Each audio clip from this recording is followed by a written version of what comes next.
Good morning, everyone. It's nice to see so many of you this morning.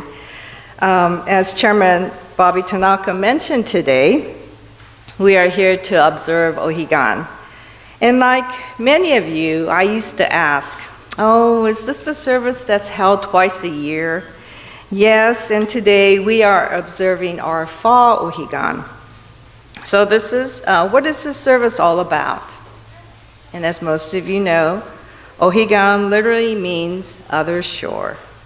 One of the images of the other shore is to view our lives from the shore of nirvana. In other words, is to view our lives from the perspective of when life is over. So very often we only see the real beauty of where we are from a distance. If we're climbing Mount Fuji, it's difficult to recognize and appreciate its beauty, but from a distance, Mount Fuji is beautiful. So it is with our lives, and the shore of nirvana is a place from which to see our lives in clear perspective. Ohigan is an encouragement for us to regain our perspective on our everyday, our ever-changing lives, as we are continually being transformed by life's experiences. Ohigan is a time for us to see again that regardless of our age, we are all being transformed and changed every day by the countless experiences we live through. Just spending time with family and friends, watching a movie, reading something in the newspaper, changes us in ways large and small. Each day we are transforming, never to be the same again. Most days, we really don't give much notice to the changes we are made to live through. Most days we just take for granted our friends and our families and just go through each day as a familiar routine.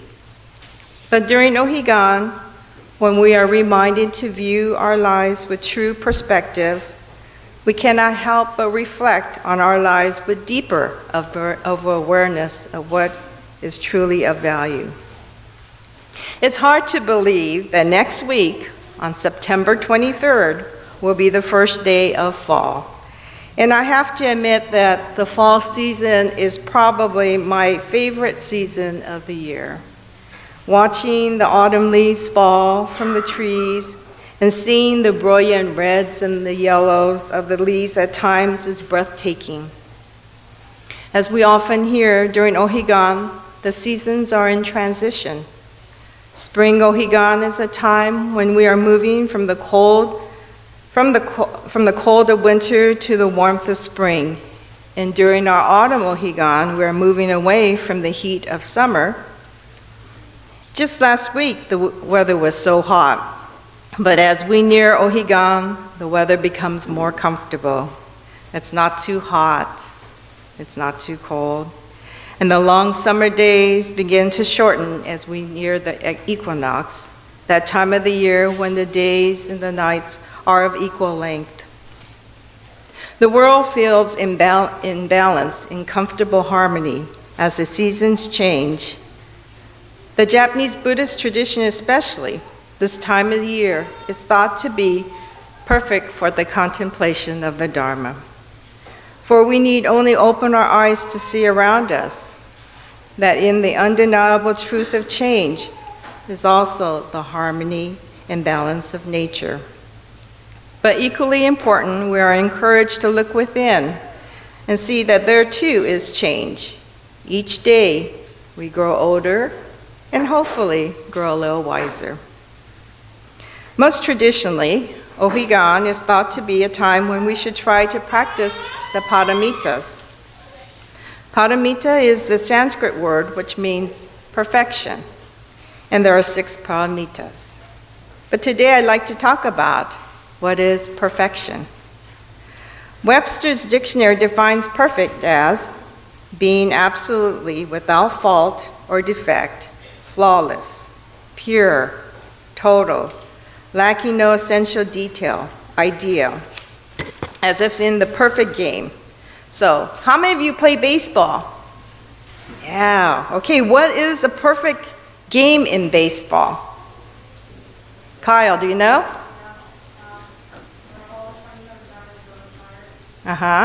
Yeah. In baseball, it's where the pitcher allows no hits, no runs, and no opposing runner to reach first base. Or maybe a game in bowling. How about you girls down here? What's the perfect game in bowling? Hit strikes, yes. It's where a bowler gets 12 consecutive, I can't even say that word.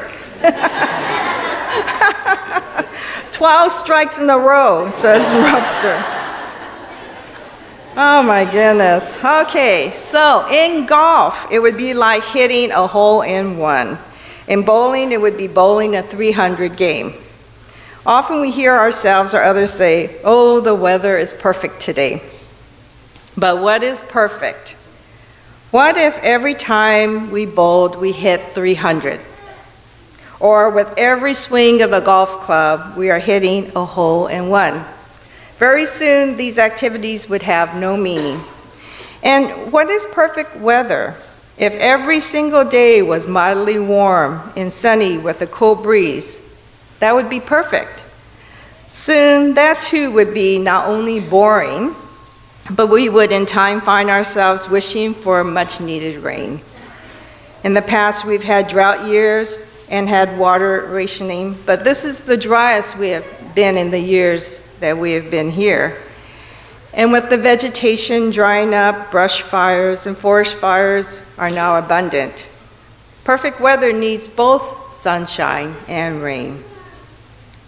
During the summer, I tried to spend some time reading a few books, and I found myself thinking about what is perfect.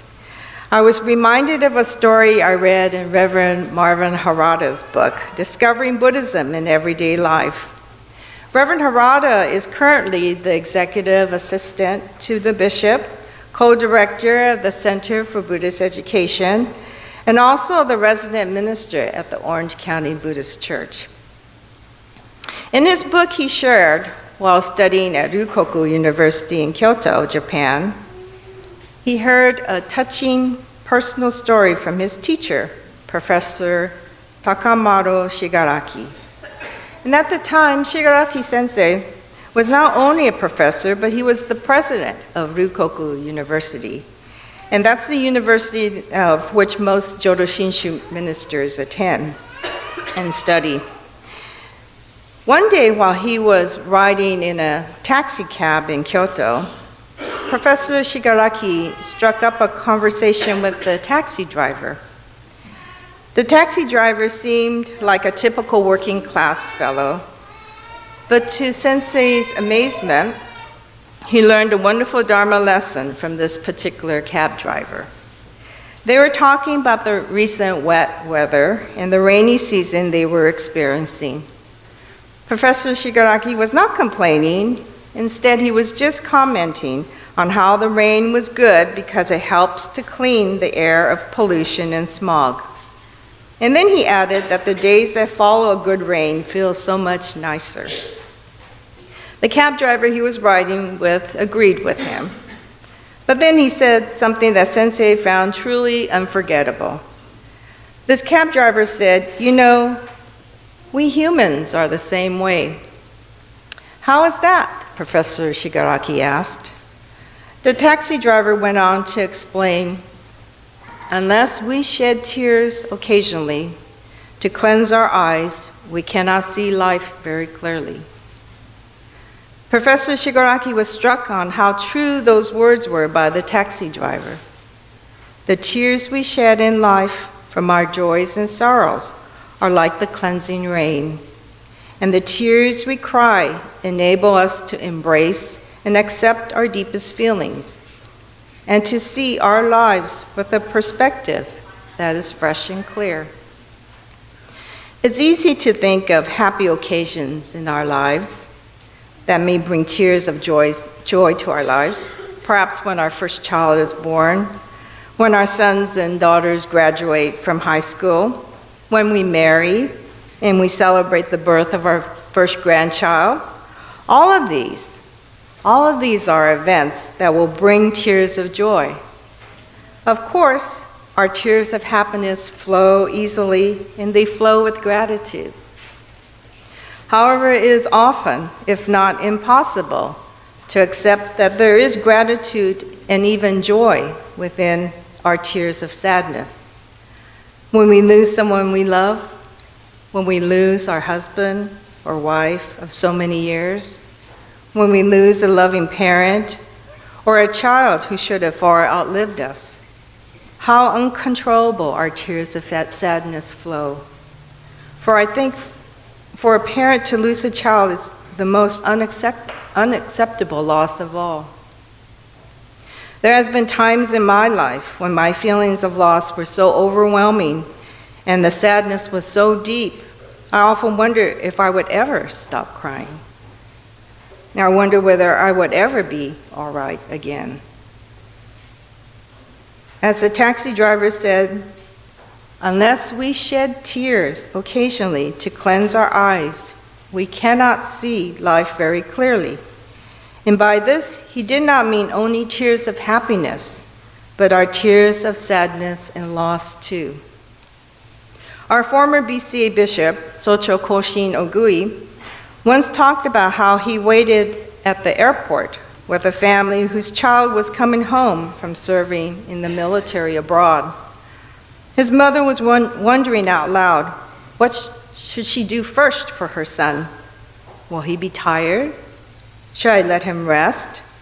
Should I cook him his favorite food? Would I recognize him?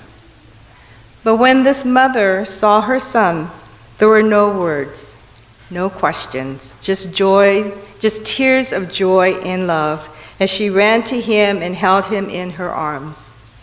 No words, just cleansing tears of love, helping her to see again what was really important. What was really important? Her son was home safe and alive.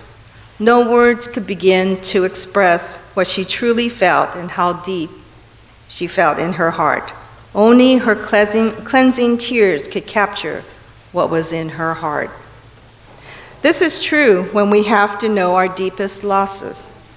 Only our cleansing tears can truly capture what is in our hearts. At such time, each cleansing tear is reflecting our awareness of the Dharma in our lives from the shore of Ohigan. For each time we must know the deep meaning of loss, we recognize again how fragile life is.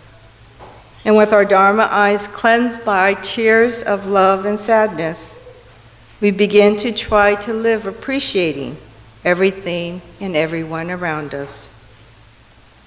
As I mentioned earlier, it's often hard, if not impossible, to accept that there is gratitude and even joy within our tears of sadness.